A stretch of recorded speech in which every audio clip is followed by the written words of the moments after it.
धन्यवाद मेरे खुदावन खुदा परमेश्वर, स्वर्ग और पृथ्वी के बनाने और सृजने और निर्माणित करने वाले सनातन काल के विराट परमेश्वर, हम आपको धन्यवाद देते हैं। प्यारे प्रभु, इस विशेष महत्वपूर्ण दिन के लिए हम आपको धन्यवाद देते हैं कि प्रभु आपने सभी लोगों को एकत्रित किया प्रभु और अपनी महिमा में बुलाया प्रभु। ये सब कुछ आपकी इच्छा से ही होता है प्यारे प्रभु। खुदावन खुदा परमेश्वर, ये कुछ लेने आए हैं आज आपकी दिल की गहराई में जो छुपा हुआ है प्रभु, अपने दास पर उस अनुग्रह को करें जो इनके बीच में उस बात को कहा जा सके प्रभु, और इनके जीवन में अच्छा प्रतिफल लेकर आए प्रभु। पवित्र आत्मा अपने दास पर दया कर, क्योंकि मैं तेरा शरणार्थी हूँ और जब तक तेरा आत्मा मेरे अंदर नहीं है तो मेरा बोलना भी व्यर्थ ठहरता है। प्यारे प्रभु, हम आपको धन्यवाद देते हैं। यहाँ आने वाला हर एक आदमी, हर एक महिला पुरुष तेरे नाम की बढ़ाई करके जाए, तेरे नाम की तारीफ़ करे अगले संडे को आकर के। वास्तविकता तेरी उपस्थिति, तेरी मौजूदगी यहाँ रहती है। प्यारे प्रभु, हम आपको धन्यवाद देते हैं आपकी इस दया के लिए जो हमें इस लायक बनाया और अपनी महिमा में बुलाया। हमारे गुनाहों और पापों को आपने क्षमा किया प्रभु, क्योंकि हम पापी मनुष्य हैं प्रभु और हमसे आज दिन पाप होते हैं, लेकिन प्रभु हम हर एक पाप के लिए आपके सम्मुख पश्चाताप करते हैं कि प्रभु हमारे जीवन में सिर्फ तेरा आत्मा कार्य हो, स्वर्गीय बुद्धि कार्य करे और हम तेरे धर्म और राज की खोज करने में हमेशा आगे बढ़े प्रभु। धन्यवाद मेरे खुदावन खुदा परमेश्वर, बिशप आमोस जी के लिए जो आपने हमें आत्मिक पिता के रूप में, एक अगुवे के रूप में हमें दिए प्रभु। हम आपको धन्यवाद देते हैं प्यारे प्रभु। खुदावन खुदा परमेश्वर, जो उनकी शिक्षा है उन पर हमें चलना सिखा और उनके नियम और का पालन करना सिखा प्यारे प्रभु। हम आपको धन्यवाद देते हैं। जो भी यूट्यूब चैनल देख रहे हैं प्रभु, जो भी किसी परेशानी से, रोग बीमारी से घिरे हुए हैं प्यारे प्रभु, यीशु नासरी के नाम से उनके सारे रोग और बीमारी चले जाएं, जो तेरे नाम की गवाही देने पाएँ प्रभु।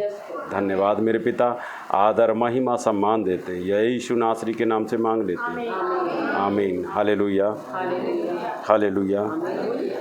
एक भैया महिपाल ने, गुलाब सिंह ने एक बात कही थी आपसे कि मूसा ने पाप किया था। बता सकता वो पाप क्या था? मूसा ने जो पाप किया था वो किसी की जानकारी में क्या किया था?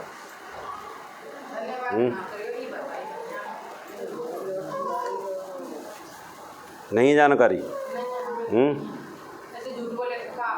निर्गमन खोलिए 17।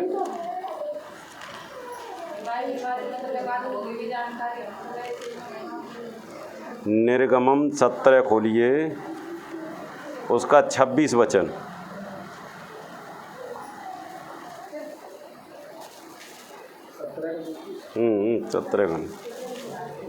17 का 6। देख मैं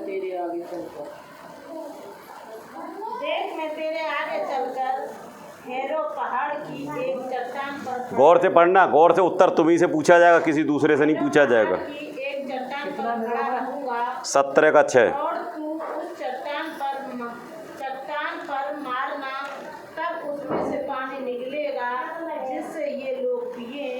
तब मूसा ने इजराइल के वृद्ध लोगों के देखते वैसा ही किया।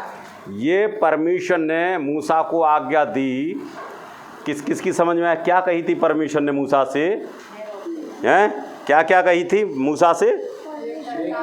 आगे चलकर और एक पहाड़ की एक चट्टान पर खड़ा रहूंगा और तू उस चट्टान पर मारने के लिए कहा, और तब उसमें से पानी निकलेगा जिससे ये लोग पिएंगे।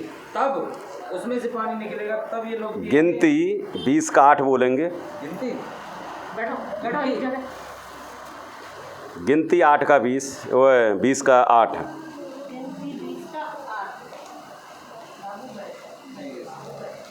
उस लाठी को ले और तू अपने भाई हारून समेत मंडली को इकट्ठा करके उनके देखते उस चट्टान से बातें कर, तब वह अपना जल देगी। इस प्रकार से चट्टान में से उनके लिए जल निकालकर मंडली के लोगों और उनके पशुओं को पिला।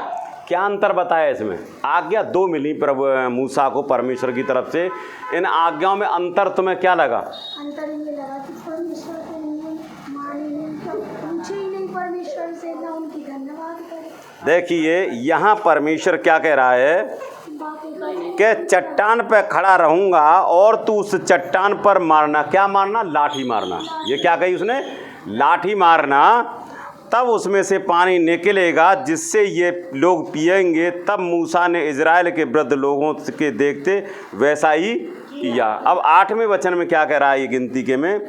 उस लाठी को ले और तू अपने भाई हारून समेत मंडली को इकट्ठा करके उनके देखते उस चट्टान से बातें कर। क्या कही? बातें कर। ये नहीं कही कि लाठी मार, क्या कही? बातें कर। और मूसा ने क्या किया था कि उस चट्टान कर बातें न करके क्या करेगी? उसने उसमें लाठी मार दी थी। ये उसने गुनाह किया था। जब उसने गुनाह किया तो इसी का 11 पढ़ेंगे। तब मूसा ने हाथ उठाकर लाठी चट्टान पर 2 बार मारी और उसमें से बहुत पानी फूट निकला और मंडली के लोग अपने पशुओं समेत पीने लगे। परंतु मूसा और हारून ने यहोवा ने कहा, तुमने जो मुझ पर विश्वास नहीं किया और मुझे इज़राइलियों की दृष्टि में पवित्र नहीं ठहराया, इसलिए तुम इस मंडली को उस देश में पहुंचने न पाओगे जिसमें मैंने तुम्हें दिया है। केवल मूसा ने या तो सुनने में समझ लिए या कोई और करा में समझिए, क्योंकि परमेश्वर ने यहाँ मूसा से केवल कही थी कि तू उस चट्टान से बातें करना था। लेकिन जो 17 में उसने क्या कहा था कि तू उसमें लाठी मारना। केवल इतना अंतर कहा था कि वहाँ तुझे चट्टान से बातें करनी है और यहाँ क्या कही थी? चट्टान में लाठी मारनी है।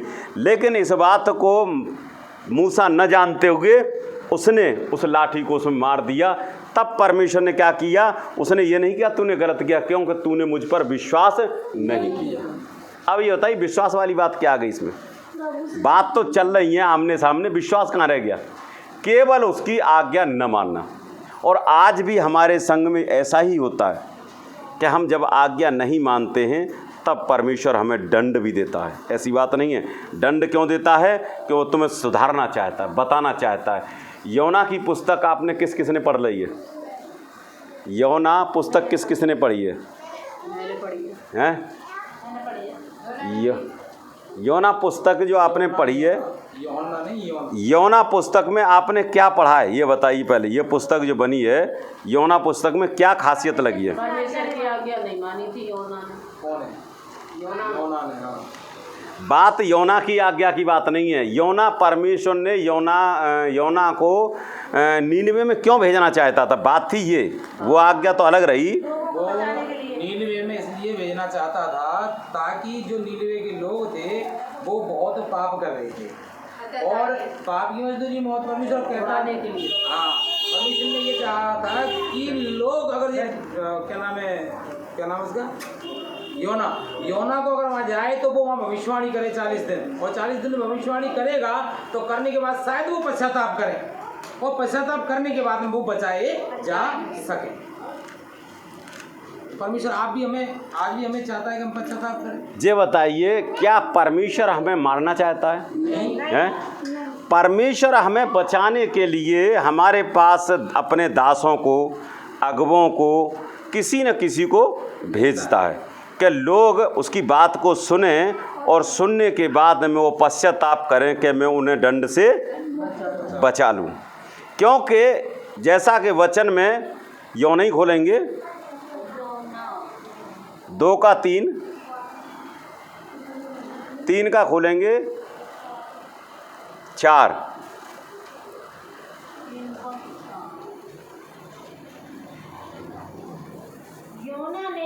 योना ने नगर में प्रवेश करके 1 दिन की यात्रा पूरी की और यह प्रचार करता गया, अब से 40 दिन के बीतने पर नीनवे उलट दिया जाएगा।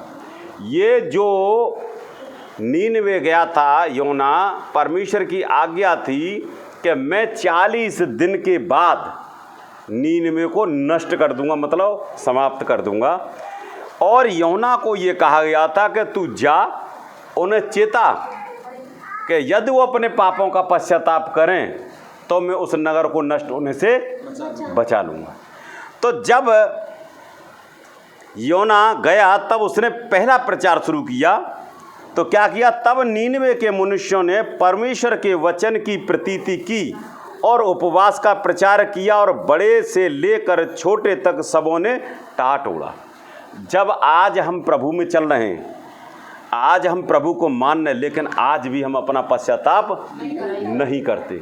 हम बेशक प्रभु में चल रहे हैं, आज भी बहुत से लोग ऐसे हैं जो आज भी मूर्ति पूजते हैं, आज भी मंदिरों में जाते हैं, आज भी अगरबत्तियां जलाते हैं और आज भी संसार की परंपराओं को अपने जीवन में पूरा करते हैं। आज भी यदि किसी के बच्चा पैदा हो जाए या किसी के यहाँ बाल कटने का नंबर आ जाए या किसी के यहाँ शादी हो जाए तो आज भी हम पंडित के पास जाते हैं, आज भी हम बच्चों को पंडित से दिखाते हैं, आज भी हम तगा बांधते हैं, आज भी हम छठी बांधते हैं, लेकिन हम अपने मन का खतना आज भी नहीं करते हैं।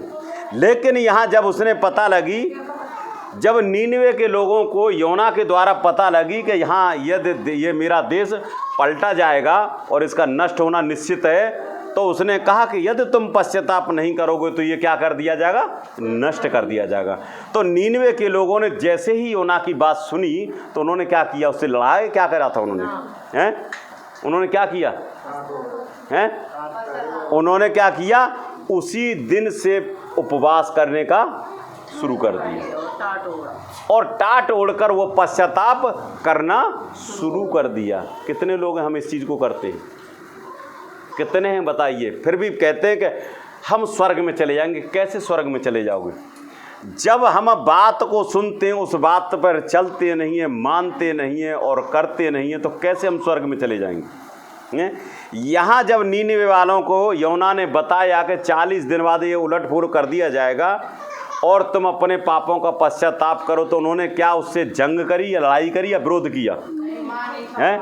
उन्होंने क्या किया, उपवास करना शुरू कर दिया और टाट ओढ़कर पश्चाताप किया।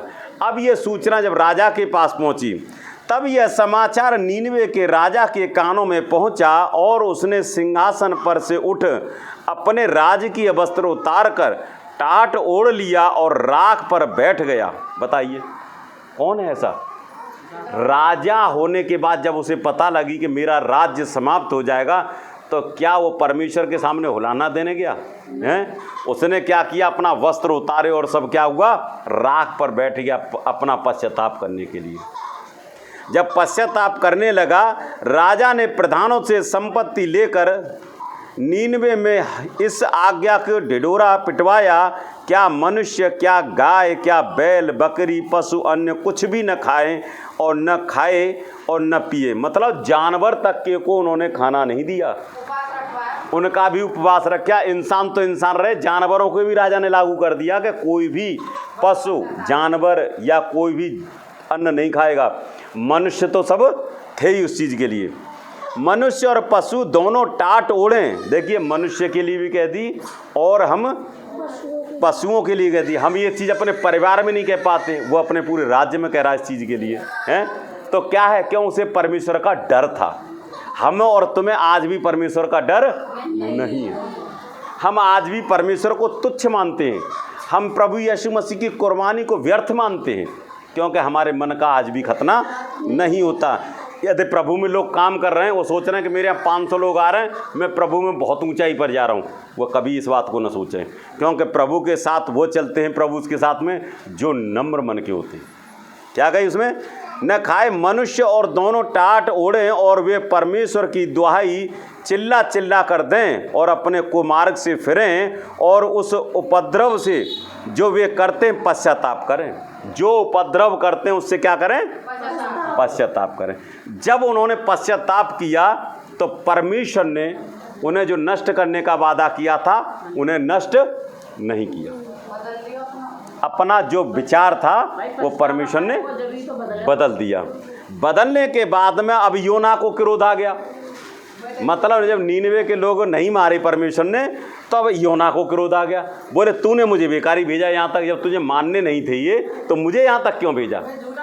मैं झूठा पाड़ दिया इनके सामने, क्योंकि मेन कारण ये प्रेस्टीज की बात नहीं थी। कह रहा था कि मुझे पहले से मालूम था कि तू इनको माफ कर देगा। क्योंकि परमेश्वर उनको चिताना चाहता था, बताना। देखो, जब तक हमारे तक समाचार नहीं पहुंचता, आज तुम्हारे गांव में 10 लोग पीड़ित हैं, जब तक आप उसे वचन नहीं बताओगे, उसे नहीं समझाओगे तो उसे क्या पता कि हम पाप कर रहे हैं या पश्चाताप कर रहे हैं या सही चल रहे हैं गलत चल रहे हैं, परमेश्वर की नज़र में हम सही। क्योंकि अपने आप में हर आदमी सोचता है कि मैं बिल्कुल पाक साफ। आज किसी पास चले जाओ और वह कहता कि मैंने पाप ही नहीं किया, लेकिन वो ये नहीं जानता कि पाप तो तेरे ब्लड में ही आया है। आइए, लेकिन संसार के लोगों से ये बात कहोगे तो ये बात नहीं मानते कि हम पापी नहीं, हमने किसी कोई छेड़खानी नहीं करी है, हमने किसी से कोई बदतमीजी नहीं, हमारे खिलाफ कोई मुकदमा कायम नहीं है। तो ये उनकी सोच है, क्योंकि हमारे ब्लड में ही शुरू से पाप आया। क्योंकि यौना को क्रोध क्यों आया था, उसका कारण ये था कि जब परमेश्वर ने 40 दिन की बात कही थी और 40 दिन तक क्या किया, यौना ने एक चोटी पे जाके एक अड़ेर का पेड़ खड़ा किया, रेड़ का पेड़ खड़ा किया और उसकी छाया में वो पहाड़ के अलग बैठा रहा, क्योंकि ये नगर तो नष्ट ही होगा, मैं क्यों मरूं इसके चक्कर में। तब उसने पेड़ लगाया और वो एक ही दिन में परमेश्वर ने 24 घंटे में इतना कर दिया कि वो आराम से छाया में बैठने लगा।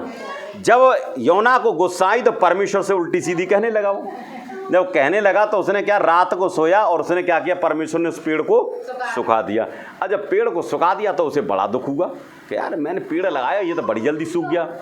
तो परमेश्वर ने उससे कहा कि जब तू एक दिन के पेड़ को लगाए हुए जब तुझे इतना दुख हो रहा है, ये जो संतान है संसार मैंने बनाया, मेरा कितना दुख होगा इस चीज़ के लिए। तब यौना को दुख हुआ कि हाँ वास्तविकता परमेश्वर जो कहता है वो सही कहता है। क्योंकि परमेश्वर किन लोगों से प्रेम करता है, जैसे भजन संहिता भी निकाला था आपने 147 का 6 है।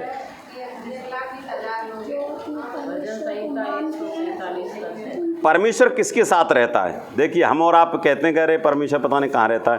परमेश्वर किसके साथ रहता है? 147 में दिया हुआ है 6 में, यहोवा नम्र लोगों को संभालता है। कौन लोगों को संभालता है?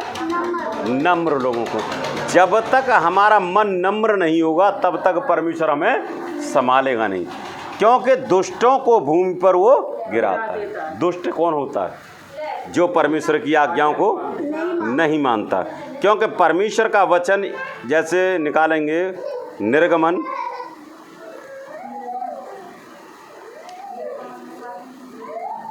19 का 5 में,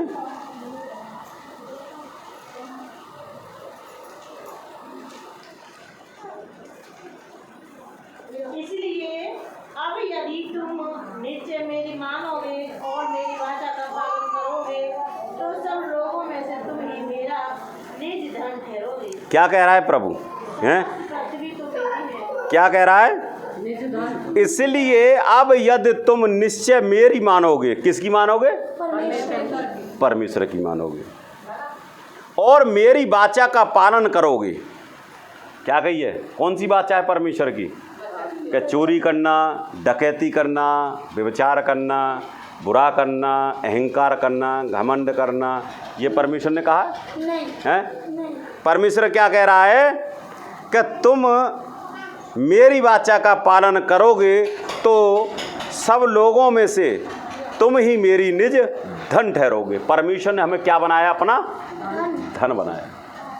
अब हम धन बनेंगे कैसे? धन बनेंगे कैसे? पहला इतिहास निकालेंगे, पहला इतिहास 7, पहला इतिहास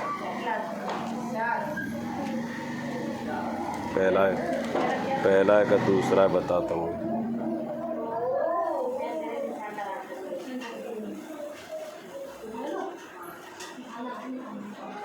दूसरा इतिहास 8 का 14,